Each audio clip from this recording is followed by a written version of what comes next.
Hello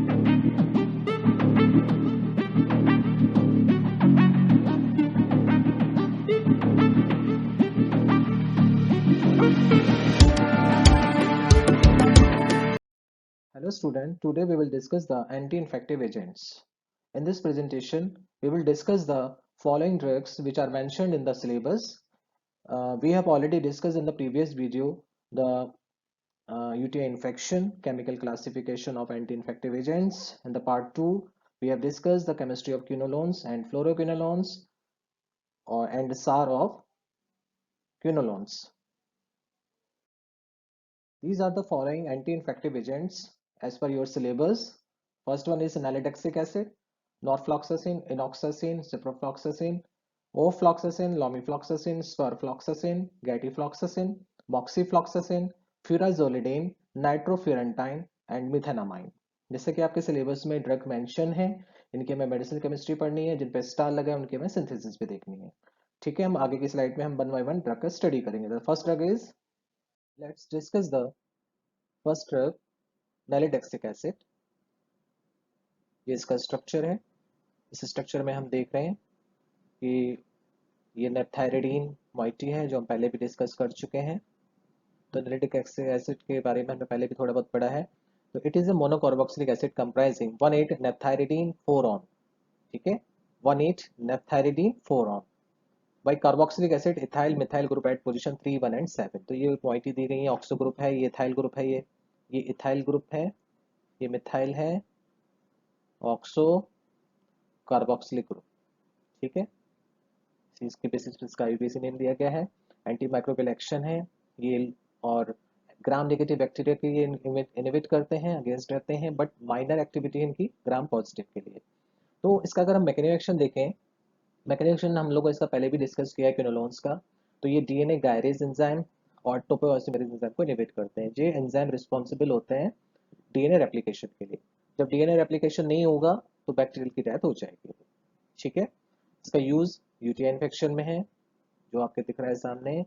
इसके कौन कौन से बैक्टीरिया रिस्पॉन्सिबल हैं? Escherichia coli, Proteus, Shigella, Enterobacter, क्लेविसेला.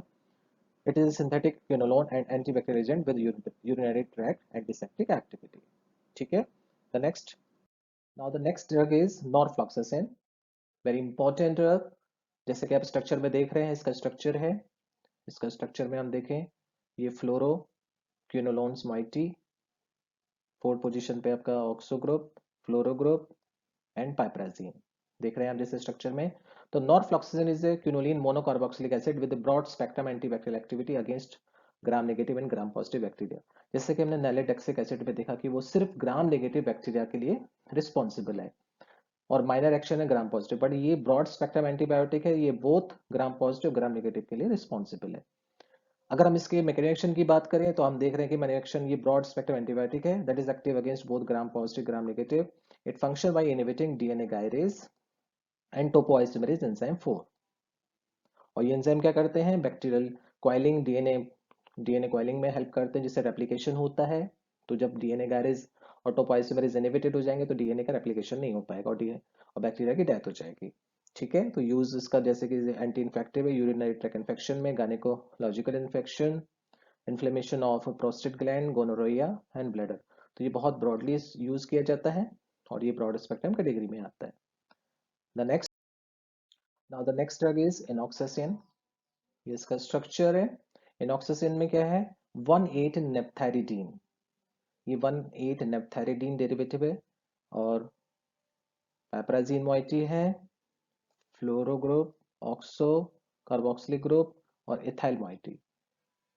तो 1,4-dihydro 1,8 naphthalidine with an ethyl group at 1 position, carboxyl group at 3 position, and oxo substituent at 4th position, fluoro substituent at 6th position, and piperazine 1 group at 7th position. तो इसकी ये chemical structure हो गया. ये broad spectrum antibacterial agent है और structurally related to the nalidixic acid. ये question पूछा जाता है कि कौन सी ऐसी ड्रग है जो नैलिडिक्सिक एसिड के स्ट्रक्चरली रिलेटेड है? That is enoxacin. Enoxacin is an antibiotic class of drug called fluoroquinolones. जैसे कि हम जानते हैं, अगर हम इसके मैकेनिज्म की बात करें तो मैकेनिज्म इसका सेम है. डीएनए गायरेज एंजाइम को इनहिबिट करता है, टोपोआइसोमेरेज एंजाइम 4th को इनहिबिट करता है जिससे कि बैक्टीरियल डीएनए रेप्लिकेशन नहीं होगा और ट्रांसक्रिप्शन, रिपेयरिंग और रिकॉम्बिनेशन प्रोसेस नहीं हो पाएगी और बैक्टीरिया की डेथ हो जाएगी। ठीक है। अगर हम इसके यूजेस की बात करें तो ये फर्स्ट इज यूटीआई इन्फेक्शन में यूज होता है। ठीक है। रेस्पिरेटरी ट्रैक इन्फेक्शन में यूज होता है, डायरिया, गैस्ट्रोएंटेराइटिस में, गोनोरिया इन्फेक्शन में में इसका यूज होता है। इसका बहुत सारे यूज है, इसलिए ब्रॉड स्पेक्ट्रम एंटीबायोटिक में आती है। And the next drug is the most important drug is ciprofloxacin. बहुत कॉमनली यूज्ड है, जैसे कि हम पहले भी बात कर चुके हैं। ये कैसे कैसे इसका यूज होता है, ये बहुत ज़्यादा कई इन्फेक्शन में यूज होती है। तो इसका हम स्ट्रक्चर की बात करें तो ciprofloxacin is a second generation fluoroquinolone derivative antibiotic. It is a quinolone antibiotic, a fluoroquinolone antibiotic in an aryl piperazine. ये एक मोइटी है। ठीक है। और एक मोइटी जुड़ी होती है दिस वन, इसको क्या बोलेंगे, साइक्लोप्रोपाइल। वन पोजीशन पे फ्लोरोक्विनोलोन्स हैं, ये दिख रहा है स्ट्रक्चर। आप लोग स्ट्रक्चर बनाएंगे तो ढंग से देख के बनाइएगा। अगर हम इसके बात करें मैकेनो की, मैकेनो हम देख चुके हैं, सामने स्ट्रक्चर में आप देख रहे हैं DNA gyrase enzyme topoisomerase enzyme fourth को इनहिबिट करता है। ठीक है। उससे क्या होगा कि जो गायरेज एंजाइम है वो रिस्पॉन्सिबल है रेप्लिकेशन कॉइलिंग ऑफ डीएनए। उससे कॉइलिंग नहीं होगी, डीएनए रेप्लिकेशन नहीं होगा और उससे बैक्टीरिया की डेथ हो जाएगी। इसके यूजेस की बात करें तो हम जानते हैं सबसे पहले यूटीआई इन्फेक्शन की बात कर रहे हैं तो यूटीआई इन्फेक्शन में है, रेस्पिरेटरी ट्रैक इन्फेक्शन में है, प्रोस्टाइटिस, एंडोकार्डिटाइटिस, गैस्ट्रोएंटराइटिस। तो बहुत सारे ऐसे इन्फेक्शंस हैं जो बैक्टीरियल इन्फेक्शन ग्राम पॉजिटिव ग्राम नेगेटिव बैक्टीरिया के द्वारा होते हैं, उसमें इसका यूज होता है। अगर नेक्स्ट सिंथेसिस, आपको यहाँ स्ट्रक्चर में थोड़ा सा ब्लड दिख रहा होगा बट मैं आपको इसका लिंक दे दूंगा जिससे आपको सिंथेसिस मिल जाएगी, बट हमको समझना बहुत जरूरी है क्योंकि इसकी सिंथेसिस बहुत इंपॉर्टेंट है एग्जाम के लिए। और ये स्टेप आप देख रहे हैं काफी बड़े स्टेप हैं। तो फर्स्ट स्टार्टिंग मटेरियल कौन सा है इसमें, 2,4-डाइक्लोरो 5-फ्लोरो बेंजोइल क्लोराइड की रिएक्शन कराते हैं डाइथाइल मेलोनेट से। डाइइथाइल मेलोनेट की रिएक्शन 2,4-डाइक्लोरो 5-फ्लोरो बेंजोइल क्लोराइड से कराएंगे। ठीक है। मैग्नीशियम इथॉक्साइड के प्रेजेंस में, तो ये सेकेंड इंटरमीडिएट बना। उसके बाद 4-टालोइन सल्फोनिक एसिड से रिएक्शन हुई, फिर ये आपका कंपाउंड बना। फिर उसके बाद ट्राइथाइल ऑर्थोफॉर्मेट रिएक्शन से कराई, फिर हमें दिस मॉइटी मिली, ये वाली आप देख रहे हैं स्ट्रक्चर। उसके बाद साइक्लोप्रोपाइल अमाइन ग्रुप से हमने ऐड किया, रिएक्शन कराई, तो ये इंटरमीडिएट हमें मिला। आप देख रहे हैं कि सिंथेसिस बहुत इंपॉर्टेंट है, आपको इसकी एक्सरसाइज अच्छे से करनी पड़ेगी। इसके बाद हम एसिड्स की रिएक्शन कराते हैं NaOH और सोडियम हाइड्रोक्साइड से, मतलब NaOH से ही कराते हैं। उसके बाद फाइनली हमें फिफ्थ मॉलिक्यूल मिलता है वो दिस वन, 7-क्लोरो 1 साइक्लोप्रोपाइल 6-फ्लोरो 1,4 डाईहाइड्रोफोर ऑक्सोक्विनोलिन 3 कार्बोक्सिलिक एसिड, ये कंपाउंड हमें मिला। उसकी रिएक्शन हमने कराई पाइपराजीन से, ये पाइपराजीन है, DMSO सॉल्वेंट होता है डाइमेथाइल सल्फोक्साइड, उससे हमें सिप्रोफ्लॉक्सासिन मिल जाता है। तो आप देख रहे हैं पूरे स्टेप हैं इसमें हमारे, करीब ये 7 स्टेप प्रोसेस है, इसको हमें याद करना है। इसका डिस्क्रिप्शन में मैं इसको दे दूंगा, आपको लिंक प्रोवाइड करा दूंगा जिससे आप इसके वहां से ले सकते हैं। ठीक है। अब हम बात करते हैं next drug is ofloxacin. Ofloxacin में क्या रहता है, जैसे कि हमने पहले भी जब सार हमने पढ़ा था क्विनोलोन्स का, तो हमने देखा था कि ये जो मॉइटी हमें इंटरलिंक करी गई है, जो 1 and 8 पोजीशन होती है, इसको इंटरलिंक किया गया तो एक नया ड्रग बना ऑफ्लॉक्सासिन। बाकी मॉइटी लगभग सेम है सबकी, देखेंगे अगर हम दिस वन, ये देखिए अभी तक पढ़ते आए हैं पैपराजीन। ठीक है। इसमें एक मिथाइल पैपराजीन आता है, ये कार्बोक्सिलिक एसिड, और एक ये लिंकिंग।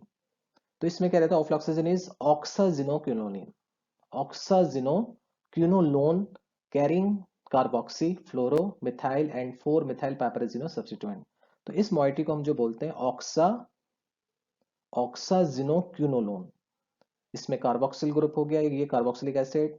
ठीक है। ये fluoro methyl and four methyl piperazino substituent, ये आपका 4-मिथाइल पैपराजिनो।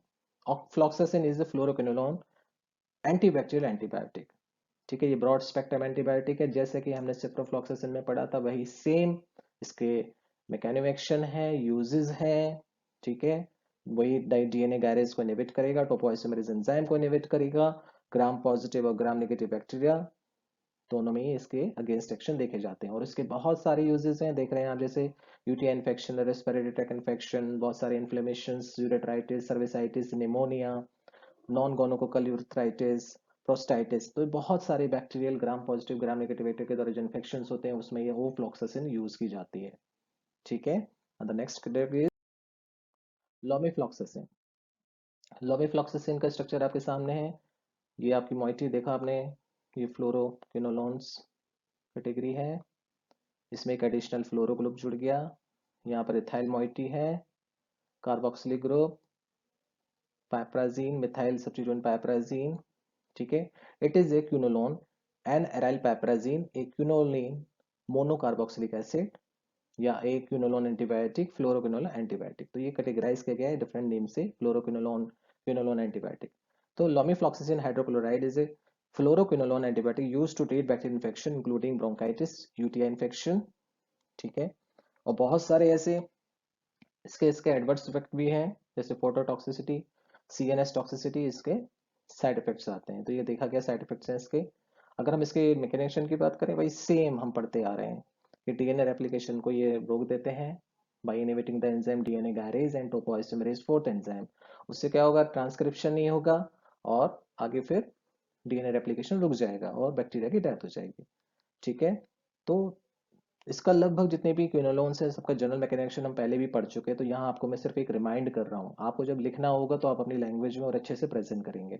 ठीक है। अगर हम यूज की बात करें तो ये जितने भी बैक्टीरियल इन्फेक्शन है, ग्राम positive gram negative bacterial infection में यूज किए जाते हैं, जैसे यूटीआई के बारे में पढ़े तो UTI infection, bronchitis.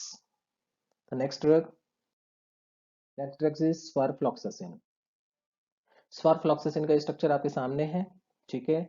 स्पारफ्लॉक्सासिन is quinolone, एक quinolone quinoline monocarboxylic acid and aryl piperazine, एक quinolone antibiotic and a fluoroquinolone antibiotic. तो ये मतलब डिफरेंट नाम से इसको पुकारा है कि आपको जानते हैं कि फ्लोरोक्विनोलोन्स हैं।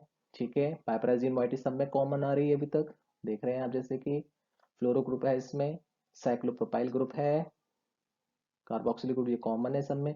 हम सार में पढ़ चुके हैं कि थर्ड पोजीशन पर carboxylic group is important, oxo group is important, तो उसको हमने नहीं छेड़ा है बिल्कुल भी, साइंटिस्ट ने इनको नहीं छेड़ा। Fluoro group is more essential for the antibacterial activity. तो ये ड्रग सेल आपकी स्पारफ्लॉक्सासिन। तो वही same mechanism, it inhibit both enzyme DNA garage. DNA garage का alternate नाम है topoisomerase second and topoisomerase fourth is another enzyme which are responsible for the DNA replication. तो ये replication ट्रांसक्रिप्शन स्टेप होता है, रिपेयरिंग होती है डीएनए की, ये सब रुक जाती है। उससे क्या होगा, बैक्टीरियल का जब रेप्लिकेशन नहीं होगा, सेल डिवीजन नहीं होगा, उससे बैक्टीरिया की ग्रोथ रुक जाएगी और बैक्टीरिया की डेथ हो जाएगी। ठीक है। तो स्पारफ्लॉक्सासिन is also used in UTI infection, various type of chronic bronchitis, ठीक है, रेस्पिरेटरी ट्रैक इन्फेक्शन। तो स्पारफ्लॉक्सासिन नाम याद रखेंगे, sparfloxacin. The next drug is gatifloxacin.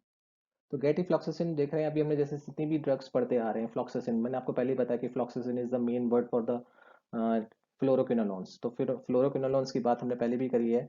तो ये मॉइटी इनमें प्रेजेंट रहती है, दिस वन। ठीक है। पाइपराजीन मॉइटी है। ठीक है। साइक्लोप्रोपाइल मॉइटी, एक अनदर moiety is other। इसकी क्या है, gatifloxacin is an synthetic 8 methoxyfluoroquinolone with antibacterial activity against a wide range of gram negative and gram positive microorganism. It was first introduced by Bristol Myers Squibb in 1999, मतलब ज्यादा पुरानी drug नहीं है। Under the brand name of Tequin के नाम से बिकती है मार्केट में, for the treatment of respiratory infection. ठीक है। तो ये फ्लोरोक्विनोलोन्स 1999 में आई थी रेस्पिरेटरी ट्रैक इन्फेक्शन में। तो गैटिफ्लॉक्सासिन की अगर हम बात करें तो it is a monocarboxylic acid that is 4-oxo-1,4 डाइहाइड्रोक्विनोलिन 3 carboxylic acid which is substituted on the nitrogen by cyclopropyl group and at position 6, 7, 8 fluoro 3 methyl piperazine and methoxy group. This one क्या है, ये group methoxy CH3CO CH3 sorry CH3O methoxy group जुड़ा हुआ है, OCH3 जिसको हम बोलते हैं। अगर हम इसके मैकेनिज्म की बात करें, its mode of action depends on the blocking of bacterial DNA replication by binding itself an enzyme called DNA gyrase, वही सेम मैकेनिज्म एक्शन, और टोपोआइसोमरेज। ठीक है।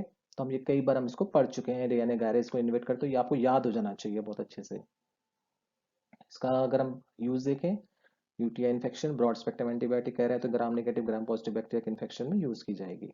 ठीक है। The next drug is moxifloxacin. तो मॉक्सीफ्लॉक्सासिन में देखें थोड़ा सा डिफरेंस आया स्ट्रक्चर में। यहाँ पर हमने अभी तक पाइपराजीन मॉइटी देखी थी, यहाँ कुछ और मॉइटी ऐड हुई है, देख रहे हैं आप जैसे स्ट्रक्चर इसका। बाकी ग्रुप आप देखें तो ये सब fluoroquinolones moiety, carboxylic group moiety, ठीक है, साइक्लोप्रोपाइल, और ये मिथॉक्सी ग्रुप जो इससे अभी हमने बात करा था वो CH3 ग्रुप। तो अगर हम बात करें तो it is a quinoline monocarboxylic acid, a quinolone, a member of cyclopropane, a pyrrolidine piperidine. ये कौन सी रिंग है? Pyrrolidine piperidine. ये वाली जो मॉइटी है क्या है? Pyrrolidine piperidine. An aromatic ether, a quinolone antibiotic, a fluoroquinone antibiotic. तो ये सारी अदर जितनी भी हमने पढ़ी है उसमें पाइपरेडीन मॉइटी थी, यहाँ पर क्या है? Pyrrolidine piperidine moiety. ठीक है। तो moxifloxacin is a quinolone that consist of 4-oxo-1,4 dihydroquinolone quinoline 3-carboxylic acid wearing a cyclopropyl substituent at position 1, a fluorosubstituent। ठीक है।